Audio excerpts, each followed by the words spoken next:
Hello dear viewers, welcome to Jobelberry channel. I hope that all of you are doing very fine and you are learning your topics for job examination and university admission test by this YouTube channel. Today আমি দেখাবো যে কিভাবে প্রাথমিক বিদ্যালয় শিক্ষক নিয়োগ পরীক্ষা ও বিশ্ববিদ্যালয়ের ভর্তি পরীক্ষায় বিগত 20 বছরে সেন্টেন্স টাইপ ন্যারেশন যেগুলো এসেছে সেগুলো সমাধান করে দেখাবো যে কিভাবে এগুলো সমাধান করতে হয়, পরীক্ষাতে কিভাবে লিখতে হয়। তো আজকে আমি মূলত দেখাবো অ্যাসার্টিভ টাইপের যে সেন্টেন্সগুলো সেগুলো কিভাবে সমাধান করতে হবে সেটি। তো সেই অ্যাসার্টিভ টাইপের সেন্টেন্সগুলোর যে স্ট্রাকচার সেগুলো আমি এই চ্যানেলে এর আগেও দিয়েছি। তারপর আমি নিচে এখানে অ্যাসার্টিভ টাইপের সেন্টেন্সগুলো ইনডিরেক্ট স্পিচের যে স্ট্রাকচার কীরকম হবে সেটি এখানে লিখেছি। প্রথমে হবে সাবজেক্ট, তারপর রিপোর্টিং ভার্ব এবং অবজেক্ট, কমাউটে দ্যাট বসবে, তারপর আবার সাবজেক্ট ভার্ব এক্সটেনশন। এই স্ট্রাকচারটি ফলো করে আমরা এই সেন্টেন্সগুলো চেঞ্জ করব। তো এখানে দুই ধরনের সেন্টেন্স থাকে, দেখা যায় এমসিকিউ টাইপের, আর একটি হচ্ছে রিটেন এক্সামের ক্ষেত্রে। তো রিটেন এক্সামের ক্ষেত্রে অনেক সময় এরকম গ্যাপ আকারে থাকে, অনেক সময় মাল্টিপল চয়েস দেওয়া থাকে। তো এখানে নাম্বার 1 যেমন রয়েছে, হি said that he dash the previous day. Previous day যদি থাকে তাহলে সেই সেন্টেন্সটি পাস্ট পারফেক্ট টেন্স হয়। তাহলে এখানে পাস্ট পারফেক্ট টেন্স যেটি রয়েছে সেটা হচ্ছে হ্যাড কাম, তাহলে এখানে উত্তরটি হবে হ্যাড কাম। এটি বিসিএস পরীক্ষাতে এসেছিল, 29তম বিসিএস পরীক্ষাতে। দেন নাম্বার 2 হচ্ছে we prayed that she dash able to return in time. তাহলে এখানে যদি পাস্ট টেন্স হয়, রিপোর্টিং ভার্ব যদি পাস্ট ইনডিফিনিট টেন্স থাকে তাহলে চিরন্তন সত্য না বুঝলে রিপোর্টেড স্পিচের ভার্ব পাস্ট টেন্স হয়ে যায়। দ্যাট মিনস পাস্ট টেন্সের হয় পাস্ট ইনডিফিনিট, হয় পাস্ট কন্টিনিউয়াস অথবা পাস্ট পারফেক্ট। তো এখানে দুটো রয়েছে ফিউচার, তাহলে ফিউচার হবে না, তাহলে পাস্ট ফিউচার পাস্ট যেটি রয়েছে সেটা হচ্ছে উড বি, এটাই হবে উত্তর। Then number 3 the chemist asserted that, asserted বা সেই টোল্ড একই ধরনের কথা। তাহলে যেহেতু এখানে পাস্ট টেন্স রয়েছে, অ্যাসার্টেড পরেরটি পাস্ট টেন্স হবে, তাহলে এখানে প্রিভিয়াস ডে যদি থাকে তাহলে পাস্ট পারফেক্ট টেন্স হবে দ্বিতীয় অংশটি, কিন্তু এখানে পাস্ট পারফেক্ট টেন্স রয়েছে শুধু সি নাম্বারে, তাহলে সি নাম্বারটি হবে সঠিক উত্তর, যে he had conducted the test, এটি হবে সঠিক উত্তর। তারপরে number 4 man is mortal he told me, তাহলে সঠিক উত্তর হবে he told me that man is mortal. এখানে ভার্বের চেঞ্জ হয়নি রিপোর্টেড স্পিচের, কারণ হচ্ছে এটি চিরন্তন সত্য বুঝেছে এই জন্য। এটি জাহাঙ্গীরনগর ইউনিভার্সিটির 13-14 সেশনে পরীক্ষাতে এডমিশন টেস্টে এসেছিল। নাম্বার 5 হচ্ছে she told me that she dislikes, তো এখানে টোল্ড পাস্ট টেন্স হয়েছে, পরেরটি পাস্ট টেন্স হবে, তাহলে ডিসলাইকস এটি হবে না, তাহলে উত্তরটি হবে ডিসলাইকড, যে she disliked the show. Number 6 he said I could do it tomorrow, তাহলে এখানে এটির উত্তর হবে he said that he could do it. সাধারণত এই ইটের জায়গায় ইটি থাকে, কারণ এটি হচ্ছে থার্ড পারসন, এটি চেঞ্জ না করলে। টুমরোর জায়গায় হচ্ছে বসে দ্য নেক্সট ডে অথবা দ্য ফলোয়িং ডে, যেটি পরীক্ষায় থাকে সেটি অপশন থেকে চুজ করতে পারে, অপশন না থাকলে যেখানে একটি লিখতে হবে, কখনোই অল্টারনেট কোনো উত্তর লেখা যাবে না পরীক্ষায়। নাম্বার 7 হচ্ছে he said to me if you come here I will try to help you, এটি রাজশাহী বিশ্ববিদ্যালয়ের পরীক্ষা এসেছিল, আগেরটি এসেছিল জাহাঙ্গীরনগর বিশ্ববিদ্যালয়, আগেরটি রাজশাহী ইউনিভার্সিটি, আর এই মানে রোয়েট যেটি বলে রাজশাহী ইউনিভার্সিটি। হি টোল্ড, তাহলে সেট টু জায়গায় সেট টু রাখা যাবে বা টোল্ডও রাখা যাবে। তারপরে অবজেক্ট, কমা বসবে দ্যাট, যেহেতু এটি অ্যাসার্টিভ সেন্টেন্স। ইফ হচ্ছে সেন্টেন্সের কনজাংশন, এটি কমপ্লেক্স সেন্টেন্স, তাই ইফই থেকে যাবে। ই হচ্ছে সেকেন্ড পারসন অবজেক্ট অনুসারে পরিবর্তন হয়, তাহলে মি হয়ে যাবে আই। কাম থাকলে হয় গো, যেহেতু এখানে পাস্ট টেন্স আছে গো পরিবর্তন হয়ে যাবে ওয়েন্ট। হেয়ার থাকলে হয় দেয়ার, কমার জায়গায় কমা থাকবে, এখানে আই হচ্ছে ফার্স্ট পারসন, আবার সাবজেক্ট অনুসারে পরিবর্তন হবে, হি হয়ে যাবে, উইল হয়ে যাবে উড। হেল্প ইউ হচ্ছে সেকেন্ড পারসন অবজেক্ট অনুসারে পরিবর্তন হবে, এটি হবে মি, কারণ ভার্বের পরে অবজেক্টিভ ফর্ম বসে। তারপর হচ্ছে number 8 he said I finished reading the বুক, এটিও রাজশাহী বিশ্ববিদ্যালয় 12-13 সেশনে এসেছিল, তাহলে হি সেইড দ্যাট হি, আই হয়ে যাবে ফার্স্ট পারসন সাবজেক্ট অনুসারে পরিবর্তন হয়ে যাবে হি, তারপর এটি হলো পাস্ট ইনডিফিনিট হবে past perfect, he had finished reading the book. Number 9 he swore by God said that he would help me, তাহলে swore by God, swore by love, swore by আল্লাহ থাকলে হলো বাই গড, শপথ করা হয়। By God he said to me, তারপরে এটি যেহেতু direct speech করতে হবে, এটা ডিরেক্ট স্পিচ করলে এই যে কনজাংশন থাকবে সেই কনজাংশনটি আর থাকবে না, তার জায়গায় বসবে কমা, এরপরে বক্তব্যটি থাকবে ইনভার্টেড কমার মধ্যে। তাহলে হি যখন এখানে দেখা যায় ইনডিরেক্ট স্পিচে হি যেখানে থাকে সেখানে ডিরেক্ট স্পিচে সাধারণত ইন জেনারেল আই হয়ে যায়, কারণ হি হচ্ছে আমি বা সেকেন্ড পার্সন যে শুনেছে বক্তব্য সে গিয়ে যখন আরেক থার্ড পার্সন ব্যক্তি কাছে বর্ণনা করে তখন হি বলে, কিন্তু ডিরেক্ট স্পিচ হচ্ছে সেই কথাই বক্তা যা বলেছিল তাই। তো বক্তা যখন নিজের কথা নিজে বলবে তখন নিজেকে সে আই হিসেবে সম্বোধন করবে। উড হচ্ছে পাস্ট, এটা হয়ে যাবে ফিউচার প্রেজেন্ট, যেটা আমরা বলি প্রেজেন্ট ফর্ম। উডের প্রেজেন্ট ফর্ম হচ্ছে উইল। হেল্প মি, মি হচ্ছে ফার্স্ট পার্সন, তাহলে মি সে বলেছিল আমি তোমাকে সাহায্য করব, তাহলে এখানে হবে you. Number 10, he said I know this boy, তাহলে এখানে হবে he said that, he know হচ্ছে প্রেজেন্ট টেন্স, প্রেজেন্ট টেন্স থাকলে সেটি পাস্ট টেন্স হয়, তাহলে নিউ। দিস থাকলে সেখানে আমরা দ্যাটও লিখতে পারি বা দাও লিখতে পারি, কারণ হচ্ছে দিসের পরে যদি নাউন থাকে তাহলে দিসটা দা হয়ে যায়, টাইম থাকলে দ্যাট হয়, তাহলে এখানে দুটোর যে কোনো একটি পরীক্ষায় থাকবে বা যে কোনো একটি লিখবে। Number 11, Mou said to me you can do it thus now, তাহলে মৌ টোল্ড অথবা said to me that, you হয়ে যাবে আই, কারণ সেকেন্ড পার্সন অবজেক্টিভ পরিবর্তন হয়, আবার ভার্বের আগে সাবজেক্টিভ ফর্ম বসে। আই ক্যান হবে could, I could not do it, তাহলে ইটই রেখে দেবো আমরা, I couldn't do it thus, তারপরে নাও থাকলে হয় then. 12, he said I went to Khulna, he said that he had gone, past indefinite থাকলে পাস্ট পারফেক্ট হয়, he had gone to Khulna. Number 13, Munna says that he didn't go there, তাহলে এখানে হচ্ছে present indefinite tense আছে, present indefinite tense যদি থাকে তাহলে reported স্পিচের ভার্বের কোনো পরিবর্তন হয় না, তাহলে এখানে হি ডিডেন্ট, হি হচ্ছে থার্ড পারসন সিঙ্গুলার, তাহলে হি ডিডেন্টই থাকবে।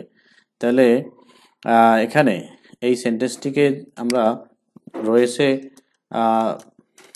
ডিরেক্ট স্পিচ, সেটিকে আমরা কি করব, ইনডিরেক্ট করব। তাহলে ইনডিরেক্ট করলে কি হবে, দ্যাট উঠিয়ে তারপরে কমা ব্যবহার করতে হবে এবং ইনভার্টেড কমার মধ্যে প্রথম অক্ষরটি বড় হাতের দিতে হবে, তাহলে বড় হাতের দিলে আবার ইনভার্টেড কমার শেষেও বসাতে হবে। তারপর হচ্ছে যে হি ডিডেন্ট গো দেয়ার, তাহলে এখানে পাস্ট টেন্সই থাকবে, কারণ এখানে রিপোর্টিং ভার্ব যদি প্রেজেন্ট ইনডিফিনিট, প্রেজেন্ট পারফেক্ট বা ফিউচার ইনডিফিনিট টেন্স হয় তাহলে রিপোর্টেড স্পিচের ভার্বের কোনো পরিবর্তন হয় না। 14 হচ্ছে Farida said to her mother I shall go to bed now, তাহলে এটা পাস্ট টেন্স, তাহলে হবে ফরিদা সেড টু অথবা told her mother that she, I হয়ে যাবে শি, কারণ ফরিদা মেয়ে, তারপর শ্যাল থাকলে সেখানে নীতি কথা না বুঝলে উড হবে, উইলও উড হবে, গো টু বেড নাও থাকলে হয় then.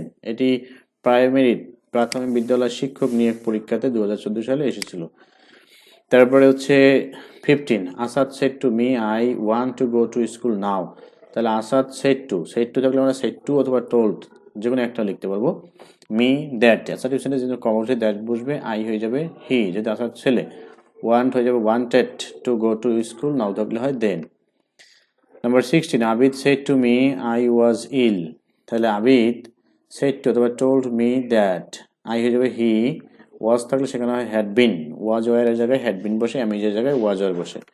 Number 17, Arif told us that he had waited an hour, এটা হচ্ছে ডিরেক্ট করতে হবে, তাহলে আরিফ সেড টু, টোল্ডের জায়গায় আমরা কি সেড টু লিখবো অথবা শুধু টোল্ড আস, তারপরে কমা, কনজাংশন থাকবে না, সে বলেছিল, যখন সে বলছে তখন সে নিজেকে আই হিসেবে সমাধান করবে, তাহলে প্রেজেন্ট পারফেক্ট যদি থাকে সেটিকে আমরা যদি ডিরেক্ট করি তাহলে সেটিকে হয় আমরা করবো পাস্ট পারফেক্ট থেকে প্রেজেন্ট পারফেক্ট অথবা পাস্ট ইনডিফিনিট, তাহলে আই হ্যাভ ওয়েটেড অথবা শুধু waited an hour. Number 18, Abul said I was busy, Abul said that he, was এর জায়গায় had been, he had been busy. Number 19, the teacher said I shall not teach him English, the teacher said that he would not, এখানে নীতিকথা বোঝানো এই জন্য would হয়ে যাবে, he would not teach him হচ্ছে থার্ড পারসন সিঙ্গুলার, এটা কোনো পরিবর্তন হবে না, he would not teach him English. 20 হচ্ছে I said to you he has done his duty, I said to অথবা told you that, he third person singular, এটা কোনো চেঞ্জ হবে না, প্রেজেন্ট পারফেক্ট আছে পাস্ট পারফেক্ট হবে, he had done his duty, his হচ্ছে third person singular, ওরকমই থাকবে। 21, Anwar said I have done the some, Anwar shed that he, present perfect আছে হবে past perfect, had done the sum. 22, my father said to me we are going there tomorrow, এটাও প্রাথমিক বিদ্যালয় শিক্ষক নিয়োগ পরীক্ষায় এসেছিল, my father said to অথবা told me that, উই এখানে উই থাকবে, কারণ হচ্ছে যখন উই থাকবে সেটি পরিবর্তন হয় আমরা জানি ফার্স্ট পারসন যেহেতু, কিন্তু উই এর ক্ষেত্রে ভিন্নতা রয়েছে, দেখতে হবে রিপোর্টিং ভার্বের সাবজেক্ট এবং অবজেক্ট, দ্যাট মিনস স্পিকার এবং লিসেনারের দুজনের মধ্যে কেউ যদি থার্ড পারসন ফার্স্ট পারসন থাকে, দুজনের মধ্যে যখন একজনের ফার্স্ট পারসন থাকলে তাহলে উই থাকবে, কিন্তু যদি দুজনই থার্ড পারসন হয় তাহলে উইটা দে হয়ে যাবে। তাহলে এখানে একজন ফার্স্ট পারসন রয়েছে এই জন্য উই থাকবে।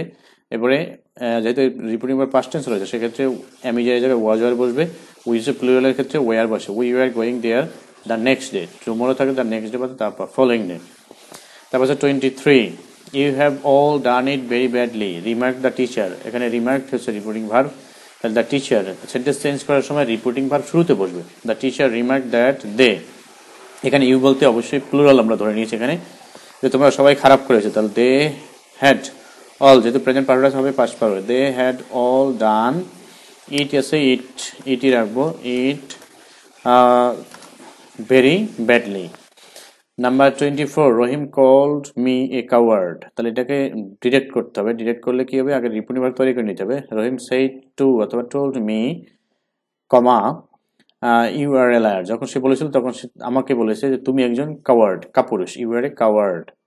Number 25, he said that he had come to see me, তাহলে হবে হি সেইড, এটা ডিরেক্ট করতে হবে, ডিরেক্ট করলে হিটা হয়ে যাবে আই, এখানে রয়েছে পাস্ট পারফেক্ট, পাস্ট পারফেক্টটাকে আমরা করতে পারবো পাস্ট ইনডেফিনিট না হয় প্রেজেন্ট পারফেক্ট, তাহলে আই হ্যাভ কাম অথবা শুধু কেম টু সি ইউ, সে আমাকে দেখতে এসেছে, কিন্তু যখন সে নিজে বলেছে তখন কিন্তু সে বলছে আমি তোমাকে দেখতে এসেছি, সেজন্য এখানে ইউ হবে। Number 26, you said to me, you do not do your duty, তাহলে ইউ সেড টু অথবা টোল্ড মি দ্যাট, ইউ হচ্ছে সেকেন্ড পার্সন অবজেক্টের পরিবর্তন হবে আই, ডু নট হয়ে যাবে ডিডেন্ট ডু ইউর হবে সেকেন্ড পার্সনের পজিটিভ ফর্ম, তাহলে অবজেক্ট এর পজিটিভ ফর্ম হবে, মি এর পজিটিভ ফর্ম হচ্ছে my, I didn't do my duty. Number 27, Rafiq called me a liar, তাহলে এটাকে ডিরেক্ট করতে হবে, রফিক টোল্ড মি অথবা সেড টু মি, এরপরে কমা ইউ আর এ লায়ার, সে বলেছিল যখন সে আমাকে বলছে তুমি একজন liar. 28, you will say I am ill, তাহলে এটা হচ্ছে future indefinite tense, future indefinite টেন্সের ক্ষেত্রে রিপোর্টেড স্পিচের ভার্বে কোনো চেঞ্জ হয় না, তাহলে you will say that you are ill, you এর ক্ষেত্রে আর বসে, ইউ এর ক্ষেত্রে এম বসে না, তাহলে ইউ অনুযায়ী আর হয়ে গিয়েছে।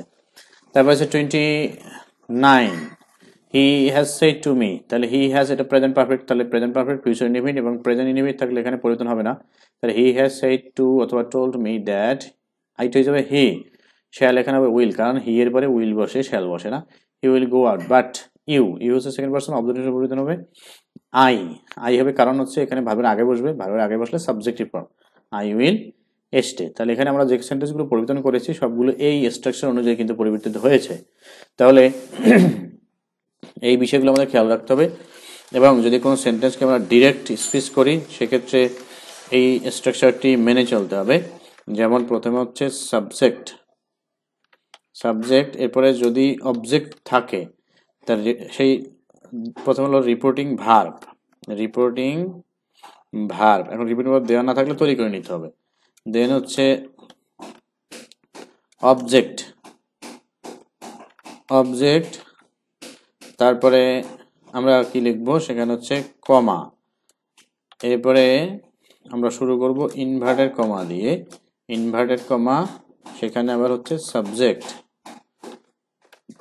অ্যাগেইন সাবজেক্ট, দেন হচ্ছে ভার্ব, তারপরে হচ্ছে আবার অবজেক্ট, তো এই নিয়মে আমাদের ডিরেক্ট স্পিচ করতে হবে।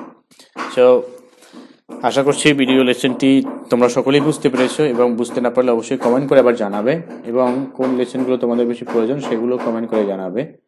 সো আমি আশা করব প্রত্যেকেই চ্যানেল সাবস্ক্রাইব করে বেল বাটন চালু করে রাখবে পরবর্তী আপডেট ভিডিও লেসনগুলো পাওয়ার জন্য, এবং বন্ধুদের সাথে শেয়ার করবে যাতে বন্ধুরাও এই চ্যানেল থেকে শিখে সফল হতে পারে, এবং প্রত্যেকেই এই চ্যানেল থেকে যে ইম্পর্টেন্ট ভিডিও লেসনগুলো দেখে তারা যাতে প্রথম থেকে শেষ পর্যন্ত প্রত্যেকটি ভিডিও লেসন দেখে সেটিও বলবে, কারণ প্রত্যেকটি ভিডিও লেসনের মাঝে, শুরুতে অথবা শেষে যে কোনো জায়গায় তোমার জন্য ইম্পর্টেন্ট কোনো রুলস লুকায়িত থাকতে পারে।